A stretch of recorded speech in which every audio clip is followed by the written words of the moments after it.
What if every time you should have died, you didn't? The crash that should have killed you, the fever that almost took you. In some version of reality, you didn't make it. But you're hearing this in the only universe where you did. And by the end of this video, you'll understand why some physicists quietly admit you may never actually experience death. In 1957, a 26-year-old physicist named Hugh Everett III proposed an idea so outrageous, it nearly destroyed his career. He claimed the universe doesn't pick one outcome when quantum particles face a choice. It creates all of them. Every spin, every photon, every heartbeat splits reality in two. One where it happens, one where it doesn't. At the time, his colleagues at Princeton laughed. But decades later, Everett's many worlds interpretation became a cornerstone of modern physics, shaping quantum computing and cosmology alike. And buried inside it is something far more disturbing, a hint that your consciousness might never stop observing. Picture this. You're driving at night. Headlights blind you, metal screams, impact, then darkness. You jolt awake in your bed, heart racing. Just a dream, you tell yourself. But what if it wasn't? What if your awareness simply continued in the branch where the crash never killed you? That's the chilling logic of quantum immortality. Years later, MIT physicist Max Tegmark described a thought experiment called the quantum suicide machine, a device tied to a particle that randomly decides, spin up, gun fires, spin down, click. From outside, half the experiments end instantly. From inside, the physicist only ever hears the click again and again because his consciousness can't occupy the branches where he's dead. Tegmark never suggested anyone try it. It was a test of logic, but its implication is impossible to unhear. From the inside view, consciousness never ends. If that's true, every almost in your life might be another branch you left behind. You just don't remember dying in the others, because there's no one left to remember. Still skeptical? Good. Physics should make you uneasy. At the quantum scale, particles exist in superposition, multiple states at once, until measured. Everett's claim? They never collapse. Reality simply branches. So what happens when you are part of that system? If death and survival are both possible outcomes, consciousness could only ever perceive the version where perception continues. It's not magic, it's logic. You can't experience your own absence, and that means, subjectively, you always survive. Before you get comfortable, here's the problem. Immortality, in this sense, isn't paradise. It's a trap. Every fatal version still exists, just not to you. You remain in the thinning fraction of universes where you're somehow still alive. Each survival a little stranger, a little lonelier. Until one day you might wonder why the world feels slightly off. People vanish, memories blur, coincidences multiply. Maybe they didn't change. Maybe you drifted. Even neuroscientists have noticed something uncanny near the edge of death.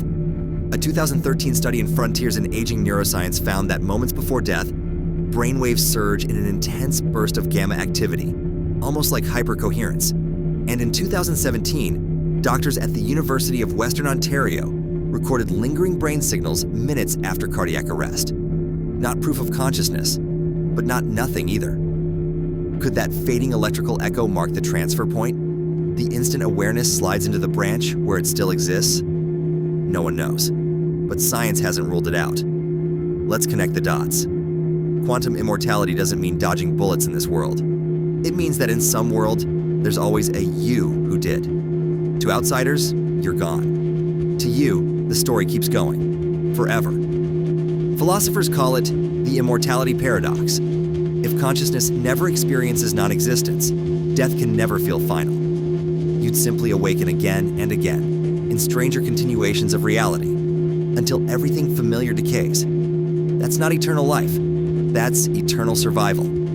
Even sleep begins to look suspicious. Each night, your awareness shuts off. Each morning, you wake in a world that feels the same. But can you prove it's the same one? Maybe déjà vu is your brain glitching between nearly identical universes, echoes of timelines where you didn't quite make it before. Sound crazy? So did Everett's paper, until quantum experiments started backing the math. To be clear, There's no experimental proof that quantum immortality is real. It's a philosophical byproduct of a mathematically valid interpretation of quantum mechanics. Even physicists like Sean Carroll remind us that many worlds fits the equations, but can't yet be tested. Still, the question won't die. If observation defines reality, and your consciousness is that observer, what happens when the observer refuses to vanish? Here's the nightmare few discuss. If your awareness can never end, then peace can never begin. You could outlive every branch of creation, each survival pushing you into rarer, emptier worlds, until existence itself feels like a glitch you can't escape. Maybe that's what eternity really is. Not heaven, not hell, just you, refusing to stop existing. So what does that mean for you, right now, in this timeline? Every risk you take, every second you survive, might fracture reality again. You wake, brush your teeth, scroll your phone, but how certain are you that this is the same universe as yesterday? Maybe it's close enough that you don't notice the seams. Maybe that's what déjà vu really whispers. You've been here before, but not quite like this. We may never know whether quantum immortality is true, but ask yourself this: you've never once experienced not existing. Not before birth, not even in dreamless sleep. Every time you return, in a world just familiar enough to believe it's the same. So the next time you wake from a nightmare, take a breath. Look around. Ask yourself, did you survive it? Or did you just wake up somewhere else? Because if quantum immortality is real, you might already have died and just haven't realized it yet. Tell me in the comments, is that eternal life or eternal exile? If you enjoy science that blurs the line between reality and fear, hit subscribe. I post once a week, and every story is fact-checked, strange, and real. Next time, we'll explore the physics of dreams and whether they're messages from the versions of you that didn't make it.